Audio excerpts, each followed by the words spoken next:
J'étais un peuple.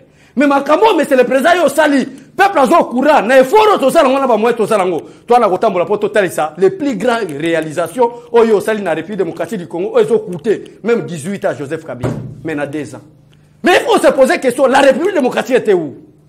Tozala ki wapi na mboka oyo. Tozo kende wapi? Peto komi wapi? Poto ya attaquer Bila président Félix Tshisekedi. Vous voulez blaguer avec tout un peuple? Vous voulez blaguer avec Fati? Le problème avec Fati na Kimulu banende batu ba yinaye. Parce que zana batu musuba kenda osimba bakisi ba lui mboka oyo. Muluba gozo pouvoir te. Mboka oyo kasaye. Na représentant moko ya Modisco William soki swing. Aloba clair officiellement na ba média que un kasaye a gozo pouvoir te. Maintenant tous on a Félix Tshisekedi ba aloko la zaka saete. Et si la bénédiction de ces pays dépend à Muluba. Tokotika la kaba malere po za Muluba gérer mboka te. Comme na bango za po Muluba fongola misu. Aboya mundela maltraité.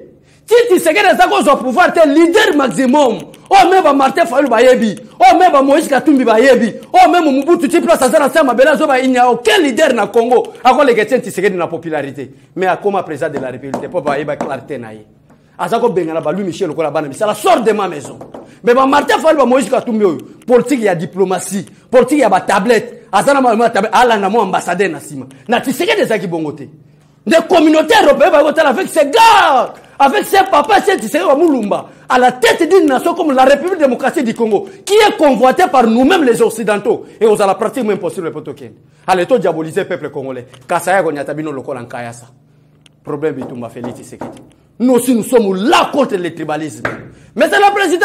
S'il y a 10 balouba qui sont intelligents pour le développement du pays, votez et tout ça, on a pour la sensibilisation. Nommez-y. Botika Koko Sabiso Makamba géopolitique. Congo Gotika la moko et Gotika Kabonate. S'il y a même 1000 Luba, s'il y a même 1000 Chouaïl, s'il y a même 1000 Bakongo qui sont très intelligents pour le développement du pays, papa, Fati nommé Bango. Toi la posa mboke kende liboso, toi la posa ba discours à pas battre géopolitique. Géopolitique wapi. Bon, même biso na ba géopolitique na Sénégal Kabila wa mboke ke wapi. Bon, celui qui zenga, Costa peuple congolais pendant 18 ans, pendant ma makina qui n'a pas livre d'or. Je n'ai pas responsabilité à mon consul Congo comme le roi na lola. Mais vu la qui quitte place à salle politique, ne place à base nae, et ça y a morgue. Na qui quitte une grande ville comme la ville de Kisangani. Na qui quitte muta kufi le loba kundika le lopo morgue za la raté. Mais ancien ville il y a premier ministre. Vous voulez parler quoi? Mais que nous otala le ville qui quitte. Bah ravin ouais ça va la ville qui quitte. Quand on a un programme à 100 jours seulement Félix Tshisekedi Azipiango. Est-ce que ça mon abandonne? Ça c'est quelle bassesse il y a réflexion. Ça c'est quel raisonnement. Mais c'est le président. Je ne suis pas ton frère du Kassai, excusez-moi, cher internaute, pour les termes. Mais je suis du Bandundu.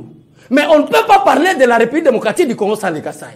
On ne peut pas parler de la République démocratique du Congo sans les Bandundu, sans les Katanga, sans les Bas-Congo, sans l'Équateur, sans les Dekivu, sans les Maniema.